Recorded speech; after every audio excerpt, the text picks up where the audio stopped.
One of the challenges for us as Americans in dealing with the institution of slavery is that with it comes a plethora of emotional responses that are not always rational. They are based in our institutional trauma over the institution, our institutional shame, our lingering issues of economic and racial disparity, as well as a whole system of institutionalized racism that we don't even think about it that way. That's based, honestly, in an idea of white supremacy. And so we can't deal with it. Instead, we often make excuses for it. For example, you will hear often people say, well, slavery really wasn't that bad. You know, how could it be that bad if you're talking about economic investment? Or you hear things like, well, I always heard that people loved their slaves. Or you hear, well, there was racism in the North. You know, so you get these series of emotional responses that are, again, everything from denial to deflection to guilt. And so, unfortunately, what that creates is not the best atmosphere for honest conversation and moving forward. That I think is perhaps the most difficult element of it. When you look at the realities of this institution and you consider its diversity, even on the American shores, you find something that is as complex as people. The idea that you could actually have great affection for a slave, that you made sure there was never any corporal punishment, that you always made sure that they had plenty to eat. But the reality still was you were naming an enslaved person's child when they were born. The reality is you owned them as a piece of real estate. The reality is you were passing families on generationally. The realities of personal decision, personal choice, personal option, liberty, the pursuit of what I want to do is never in that person's realm. The reality is that lack of personal choice and decisions for your own family, for your own person, is to me the most pernicious and the most egregious offense of the institution of slavery.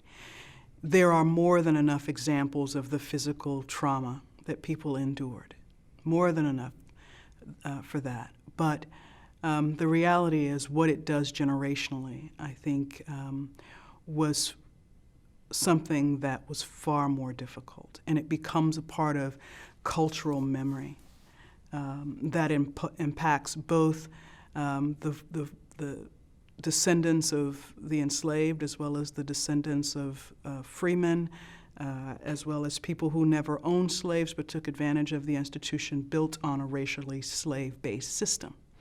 So it's a difficult conversation. It's difficult. It's nasty stuff.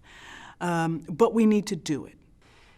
We know a great deal about the institution of slavery and the lives of enslaved people, as well as the lives of those who owned them, through a variety of records. Certainly, slaveholders kept detailed plantation records, kept them in part as business documents, charting whom they purchased, whom they sold, which women gave birth to babies, which babies grew up, which babies died. So we have a fair amount of broad demographic data, but also specific human stories through plantation records. We also have a remarkable set of documents written by people who had been enslaved themselves. First-person narratives in which people tell of their lives in bondage, tell of the personal experience of being sold, of having a child sold away from them, of having a spouse separated from them. So there are many narratives. Some of the most famous ones, of course, were written by Frederick Douglass and Harriet Jacobs and Solomon Northup. We have a handful of narratives of people who survived the Middle Passage. Olaudah Equiano's narrative, for example, tells about his capture in Africa, his experience of the Middle Passage, his sail in the West Indies, and then in the American South. So we have a wide range of unpublished sources, letters, memoirs, documents from slave sales. Court cases are wonderful as well, in which we see enslaved people who escape and then sue for their freedom or have an ally sue on their behalf.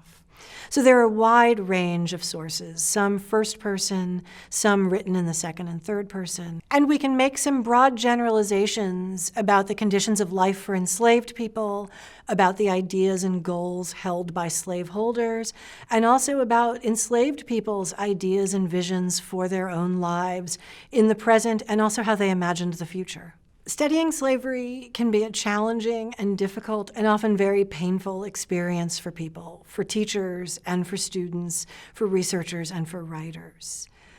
One of the key things we need to bear in mind when we think about exploring the past, specifically the history of slavery and the lives of enslaved people, is we need to stay focused on the human dimension.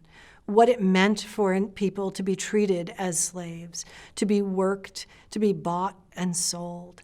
And if we can keep an eye on issues of humanity, of fundamental and common shared humanity, shared experiences, whether they're emotional experiences or physical experiences, I think we can take certain steps to minimize our discomfort if we think that we're studying the human experience and the human condition. Certainly some of it is difficult. Some of it can be painful and controversial. But slavery really lies at the heart of American history. From the earliest moments of colonial exploration and expansion into the Americas, through the American Revolution, the question of slavery and what it means to be free or enslaved is a question Americans have wrestled with for generations, and I think we'll continue to wrestle with the legacies. And as long as we approach it from a position of dignity and respect, those can be questions that can be productive and useful to us all in the end.